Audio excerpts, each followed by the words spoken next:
Assalamualaikum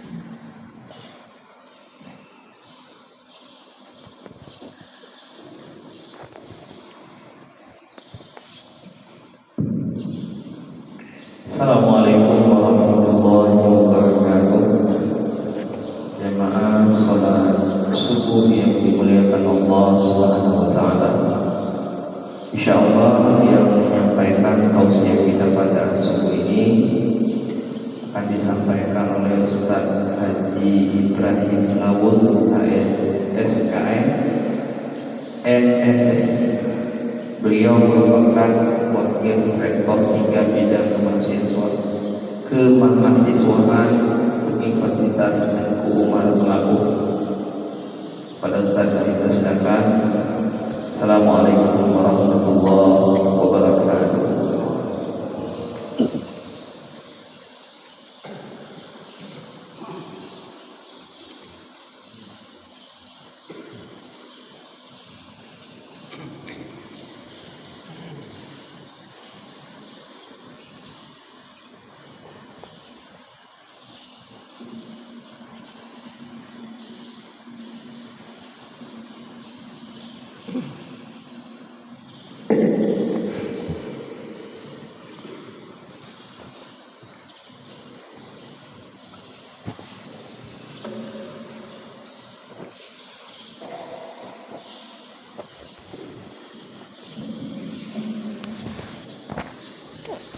Bismillahirrahmanirrahim.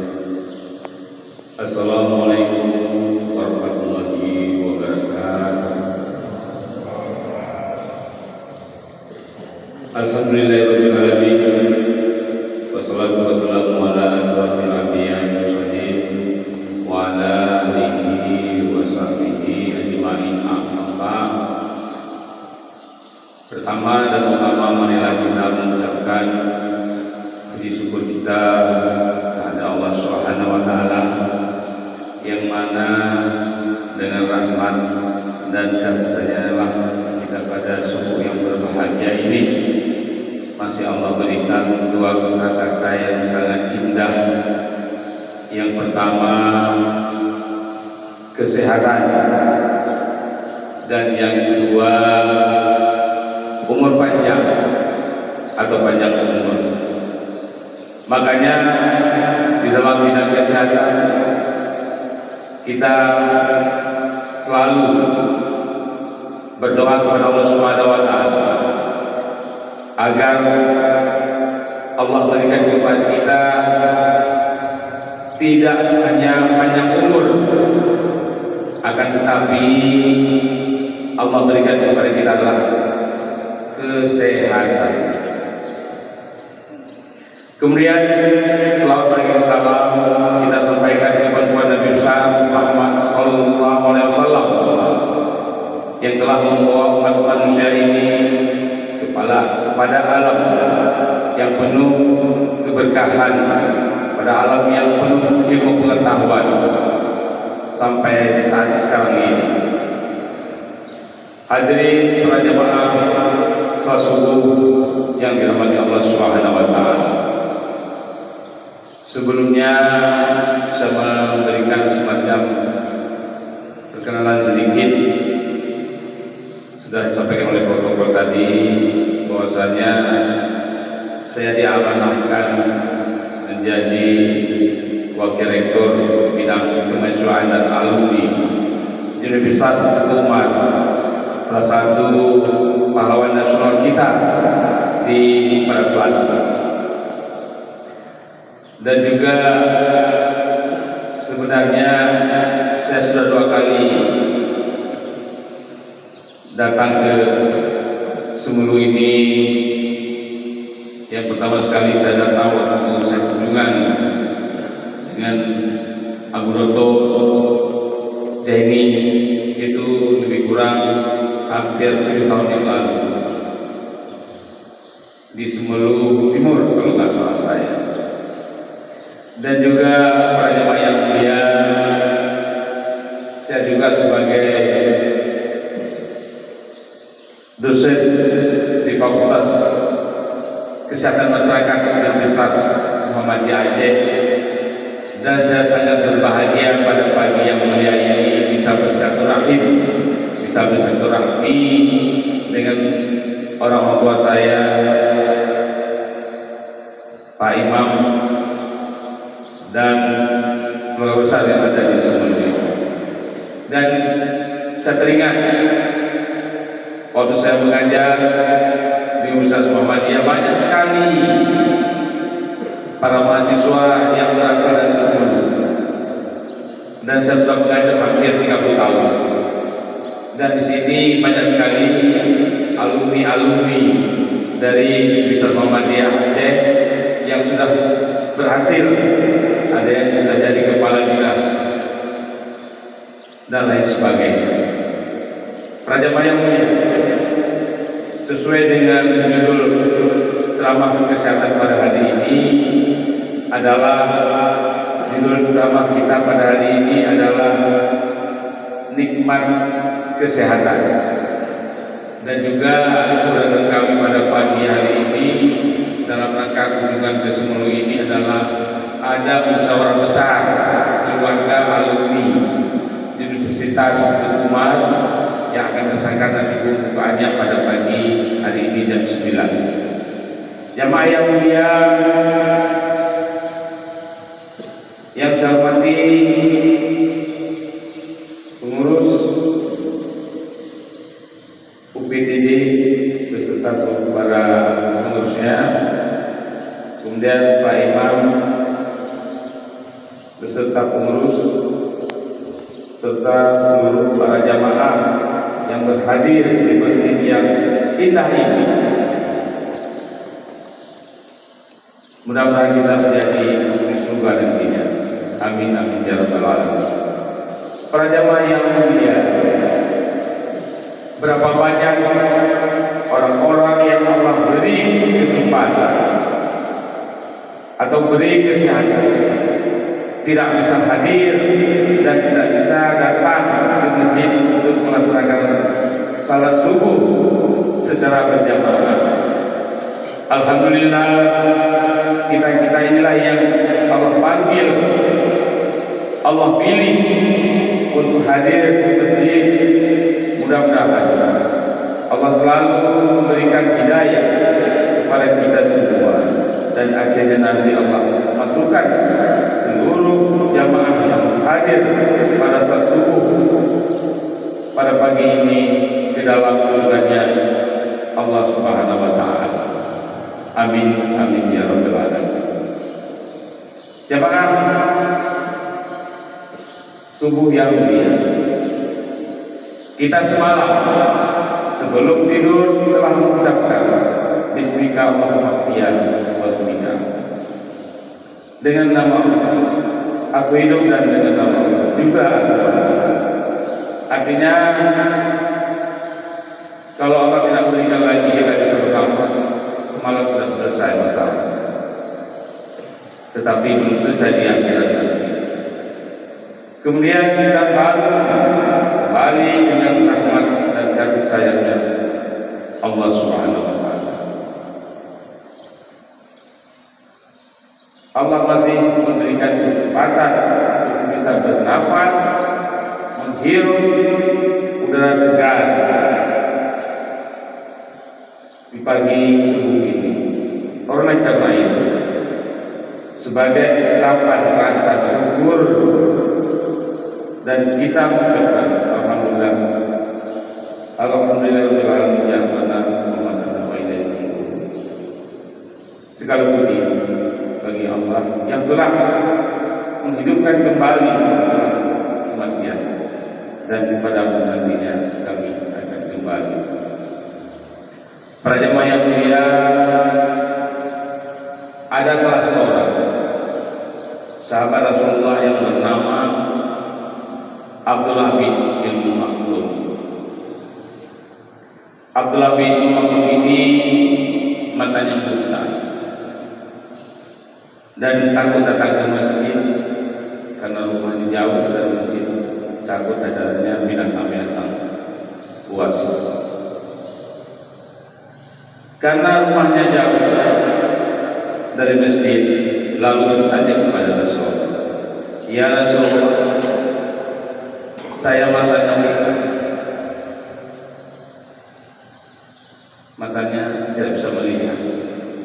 Apakah saya wajib datang ke masjid untuk sholat berjamaah? Lalu Rasulullah menjawab dengan kata-kata yang sangat sejuk. Hai Abdullah bin Maktum, apabila kamu mendengar suara azan, Abdullah bin Maktum mengatakan, saya dengar ya Rasulullah. Kalau kamu dengar, datang ke masjid, wajib ke masjid untuk melaksanakan salat secara berjamaah. Hadirin para jemaah yang dimuliakan Allah Subhanahu wa taala. Kalau kita melihat ini apa artinya? Sahabat Rasulullah Abdullah bin Maktum karena matanya buta harus ke masjid. Apalagi kita ini yang memberikan anatomi tubuh kita, terutama sekali mata kita yang masih bisa melihat, bisa jalan kemana-mana, tapi enggan kita datang ke masjid. Apa yang akan terjadi? Coba kita renungkan. Kita renungkan bersama-sama. Wahai para jemaah yang mulia, para ibu-ibu, bapak-bapak dan orang tua saya yang ada di sini. Banyak sekarang kondisi pada detik ini. Banyak saudara-saudara kita, orang tua kita, ayah kita, anak kita semuanya detik ini di rumah sakit terbaring dengan berbagai permasalahan kesehatan, tidak bisa apa-apa lagi.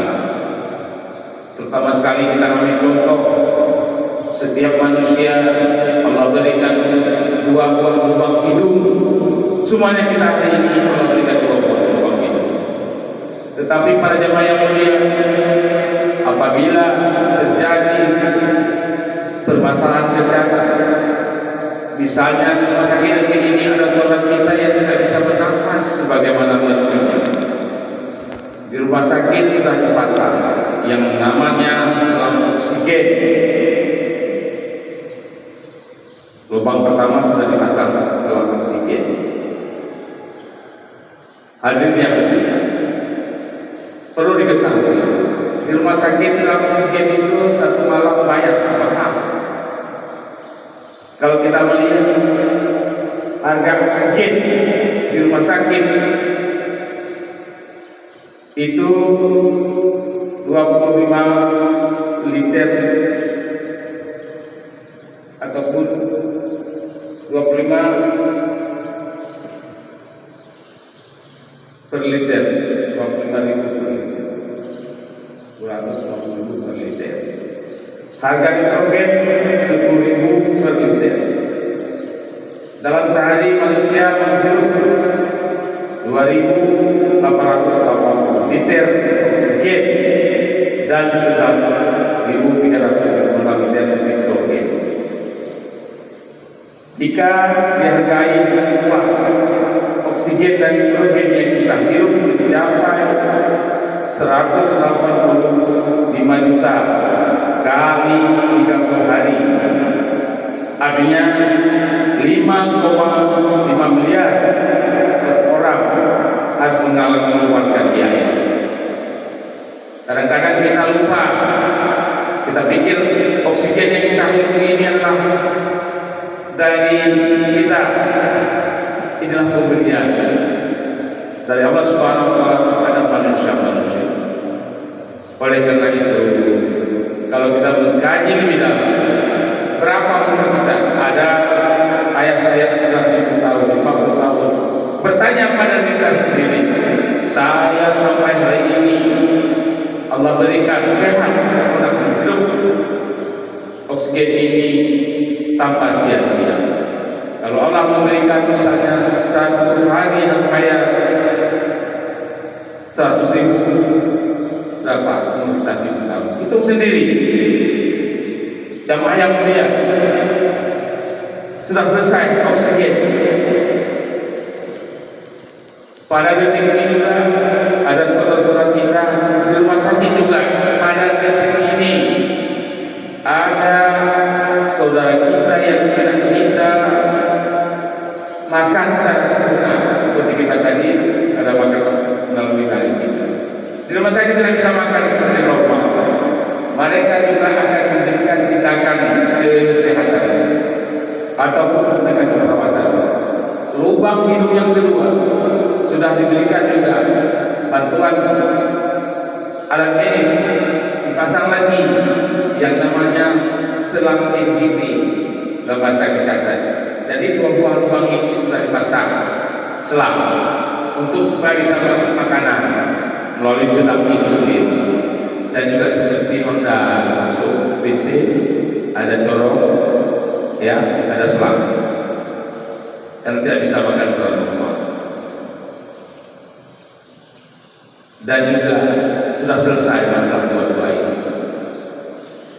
Di rumah sakit juga pada detik ini masih banyak saudara-saudara kita yang tidak bisa bernafas sebagai manusia, tidak bisa makan sebagai manusia. Ada satu lagi di rumah sakit juga ada saudara kita tidak bisa minum air kecil secara normal. Kalau kita tadi sebelum salah tadi sudah minum air kecil di atas. Di rumah sakit dan ini juga kalau ini sudah terjadi maka akan dipasang lubang yang terakhir, yaitu dipasang kateter. Coba ayah dan bunda abang semuanya, kalau ini sudah terjadi pada kita di rumah sakit, orang tua kita di rumah sakit dan sebagainya, coba kita bayangkan apa yang terjadi. Perlukah kita mobil yang banyak? Perlukah kita rumah yang besar? Tidak. Kita hanya perlu kesehatan. Cuma kita bertanya lagi, selagi kita masih hidup ini, ya, jangan malas melaksanakan salat secara berjamaah, karena saudara kita yang di rumah sakit harus sadar sekarang. Kenapa bisa saya tidak orang miskin? Sudah begini kita berdoa lagi minta, ya Allah berikan saya kesembuhan sehingga nanti kalau saya sembuh saya akan datang ke masjid. Kalau sembuh, apalagi kalau sudah difonis oleh dokter. Ini Pak, mulai hari ini Bapak tidak bisa berbuat. Hanya makan air putih, nasi putih, dan siap-siap kamu. Oleh karenanya para jamaah yang mulia, mari kita mengingatkan kita sendiri. Saya sebagai juga yang memberi nasihat ini mengingatkan kepada diri saya sendiri. Selagi Allah memberikan kita kesehatan, mari yang kita sia-siakan waktu ini. Makanya judul kita hari ini sehat itu penting. Nikmat kesehatan Allah berikannya kita sia-siakan. Para jemaah yang mulia, kalau kita melihat ada beberapa hal yang menentukan. Kalau kita sehat banyak sekali keinginan-keinginan, tapi kalau kita sakit hanya satu keinginan. Apa itu para jemaah? Ingin sehat, itu saja ingin sehat.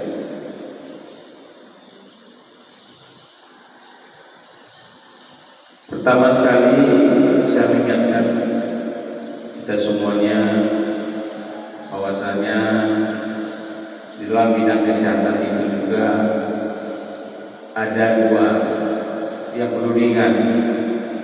Yang pertama kuratif, yaitu mengobati.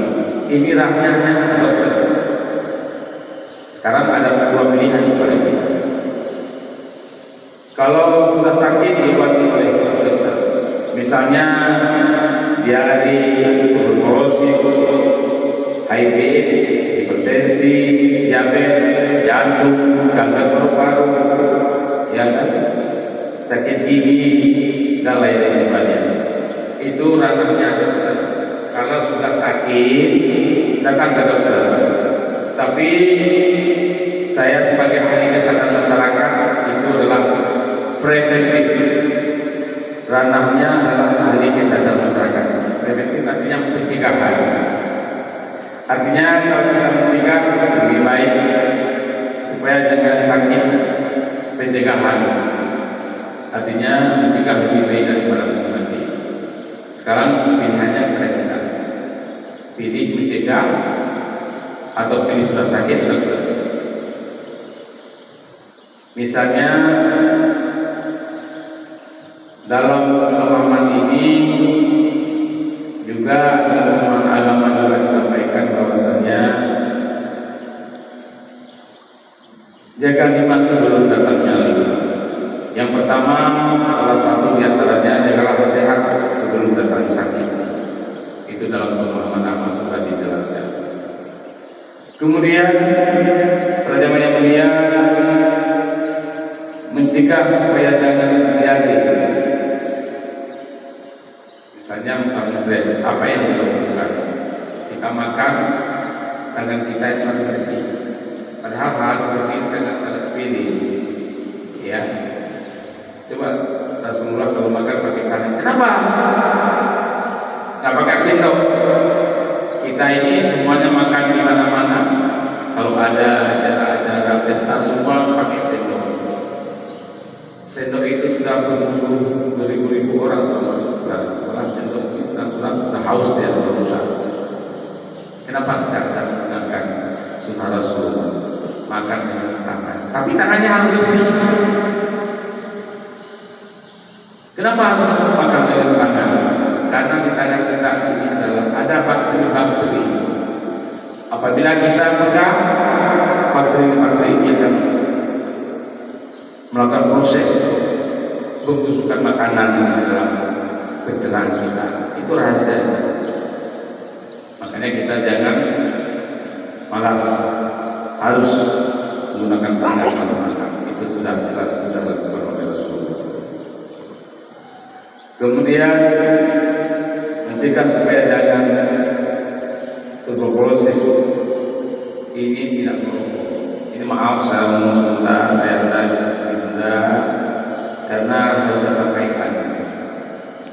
Ya, di rumah sakit di mana-mana banyak sekali saudara-saudara kita dan kanker paru-paru.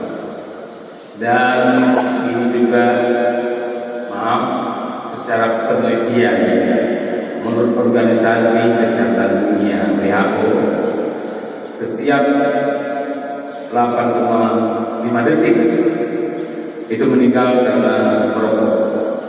Sebenarnya saya ingin menjelaskan tentang merokok ini satu bab, namun karena waktu makanya saya akan menjawab. Di rumah sakit paling banyak orang kanker karena merokok, dan ini perlu kita pahami. Merokok itu membuat 2 kanker, kanker paru-paru dan kanker kantong. Ada salah seorang orang tua saya umurnya 75 tahun, saya pernah bertanya, kakek sudah umurnya berapa? 75 tahun. Saya lihat kakek merokok terus. Umur berapa Pak kakek merokok? Saya merokok umur 15 tahun. Tapi berapa tahun sudah hampir 45 tahun merokok. Satu hari berapa kakek? Satu hari saya merokok habis uang sekitar 30.000 kali 1 bulan kali 45 tahun. Kemana uangnya? Makanya kakek sebenarnya bukan orang miskin, tidak pakai gaji, angin, sepeda. Nah, kakek kalau nggak merokok, sudah Avanza, Innova, kakek naik. Lalu kakek itu sadar,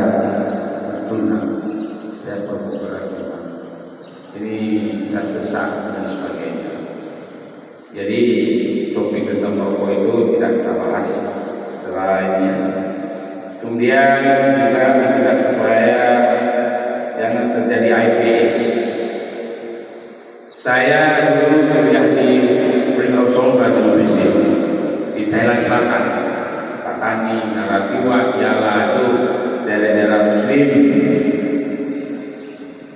Di sana negara melegalkan tentang prostitusi legal, boleh. karena bisa memasukkan devisa negara lebih kamu dari turis-turis datang ke Thailand. Sekarang apa yang terjadi? Terjadilah yang namanya AIDS, penyakit AIDS terbesar di Thailand. Untuk mengobati satu orang yang sudah terinfeksi AIDS harus mengeluarkan biaya miliar satu orang. Itu belum sembuh, itu belum ada obatnya. Kenapa AIDS hari ini tidak ada obatnya? Karena perilaku manusia itu berbuat zalim, sehingga Allah turunkan satu penyakitnya sampai hari ini tidak bisa, tidak ada obatnya HIV di Thailand. Di Aceh ada,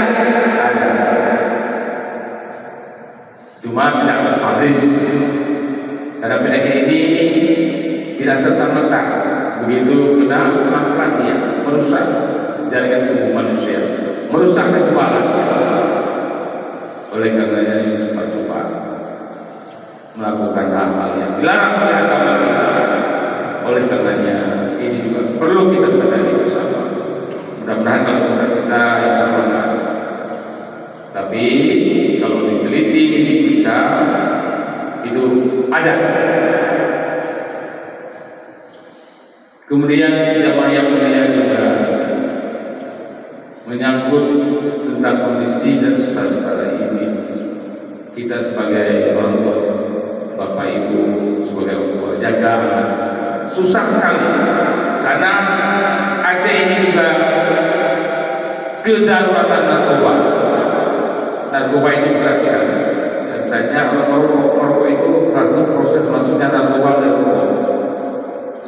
Ada anak muda sekarang kafe tempat baru-baru itu merokok, ada yang menggunakan yang pek itu, yang cairannya itu bisa keluar asap. Dia bisa menggunakan cara-cara buah-buahan dan sebagainya. Ini lebih bahaya lagi, merusak proses orang kita.